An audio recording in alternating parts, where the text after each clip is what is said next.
What he wants to do? Tell me when? You guys should be live right now, so. Right now?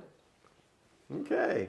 Well, that was awful entertaining. We're back. We're back. You know, this is what happens when someone steps on all of your audio lines and it totally cuts you out. So, Dave, I just want to wrap up for everybody real quick because one of the things that we found that was so beneficial in our industry was this thing called the 1/3 rule. All right, that is Walk us through it. That is it's called 2525D. It's also, there's one for 2525C also. That relates back to the tax code, okay? A 2525C is called a clerical error.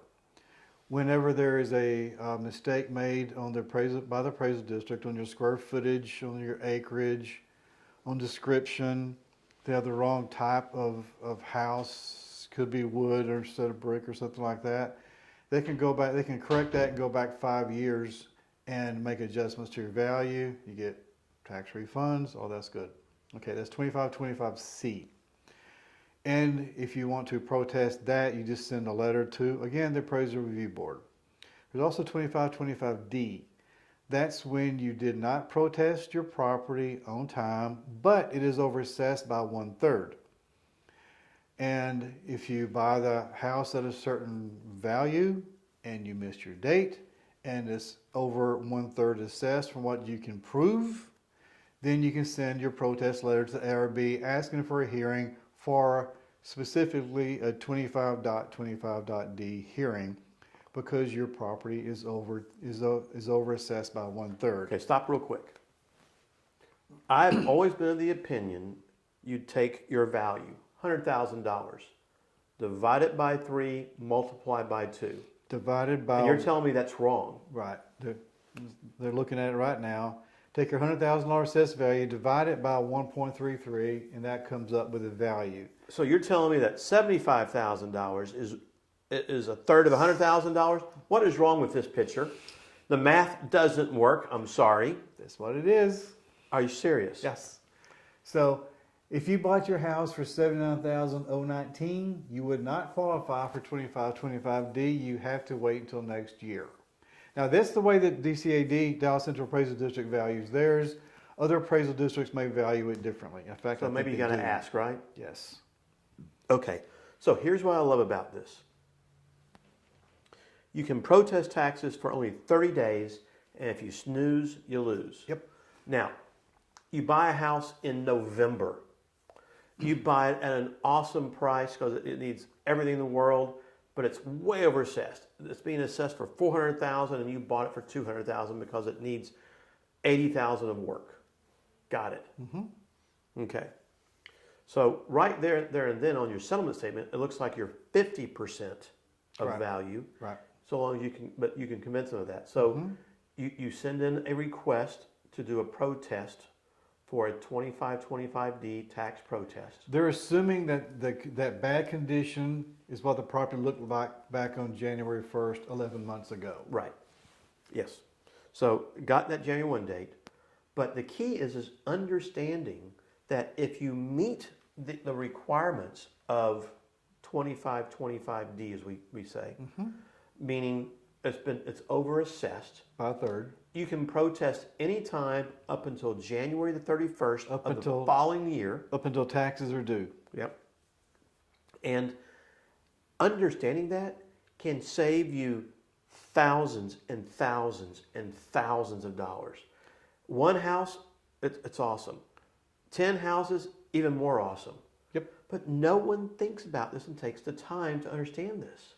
The key to everything in protesting, the key is taking pictures. As soon as you buy the property, take pictures. I had to train you for years. I'm not trainable. Come on. Basically true, because you never really did.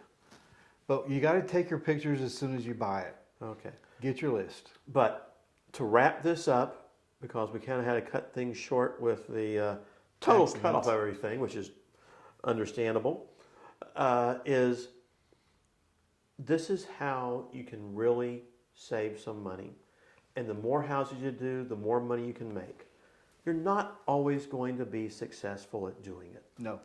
But you might be, and it's worth it. If I could save $1,000 for 1 or 2 hours of my time doing this, is it worth it? Absolutely. Only it's if you worth like it. only if you like money. Oh. Well, I like money, so it's just Okay, then do it.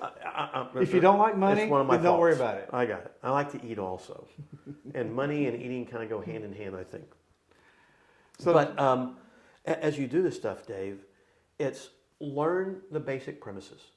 How do I paint that picture? What do I need to take into them What that to you've bring laid to out very 'em. well, and present it. You do it in a respectful manner. You try to get with an individual appraiser first to talk to them about it, and that is usually your most successful time the other frame. thing we're cut off at, what happens if you don't get the value you like at the ARB? You have two options. You have arbitration, so you'll be sent information from the ARB on filling out for arbitration. You have to pay $500 up front. If you win the arbitration, you get $450 of that back. The Texas Comptroller keeps $50 of each one for their fee. You win arbitration by where the midpoint is. If you get it under half, you win. Over half, you lose. Mm-hmm. But if you win, you're only out $50. That's arbitration. Out how much? $50. You're only out $50 if you lose. I recommend that you go with a tax agent at that part. I'm an arbitrator. I have done hundreds of arbitrations. I don't like dealing with a homeowner because they don't understand this, which I've just explained tonight. I had one arbitration. They're also emotional. I had one arbitration a month ago. I hope these people aren't listening. That the guy was an appraiser and his wife was a interior designer. They sent in no comps. They sent in practically no information. They were indignant that their property increased in value so much where they really couldn't afford it. Sorry, that's not what we base our values on. You base our values on numbers, on information. You can't just say that, nah, it needs to be lower because I can't afford it. You're going to lose. And Yep. they did. Next thing is after arbitration, you can either file for arbitration or you can file a lawsuit. You really want to file a lawsuit if you have a commercial property. What we're going to do is this, Dave, because, these little snippets we get a chance to do is just to give them whet their appetite, basically, to understand, basic premises of tax protest, basic options. Can you do a 2525D win? What does that really mean? Can you really do that, right? Mm-hmm. And it's fun. Now, along the way, you have your appraiser, you have the ARB, then you go to arbitration or file a lawsuit. Oh, forget filing a lawsuit and bringing lawyers in. Oh my gosh. Commercial world, maybe. Residential world, probably not. No. And by the way, I've done a couple arbitrations lately, and I won them all. How about that? Hands down, won them all. As an arbitrator, typically, you used to select your arbitrator, you can't select your arbitrator now, so it doesn't matter what I say now. But typically, I want to make sure that it's worth people's time. If they think that their value needs to be reduced enough so they go through the process of dealing with arbitration, I'm over here, then I'll give them something worth their while, even if they don't really present any information. Yeah, but not everybody's reasonable, though, Dave, like you, and you are. But anyway, I think what would be really wise to do is this. So guys, first off, thanks for taking the time to listen to us here at the Owner Finance Network.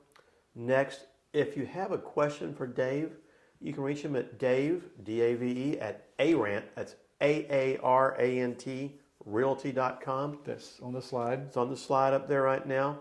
You know that A-A-R-A-N-T, I really think he was running from the law back in the day. We were. That's all I can say. Hatfields and McCoys and gosh only knows what else. Yep. But Not in Texas. understanding this is so important. Fifth I'm going to generation. have Dave back on where he can put up on our website a full presentation for tax protests because this is so important to understand. There is so much money to be saved along the way and to understand this. And it's not just the easiest thing in the world to do. You need to have a good basis to go and do it. I've had 30 years of learning underneath Dave to do these kind of things. So anyway, want to say thank you all so much. We'll look forward to seeing you guys next time. Thank you. Bye-bye.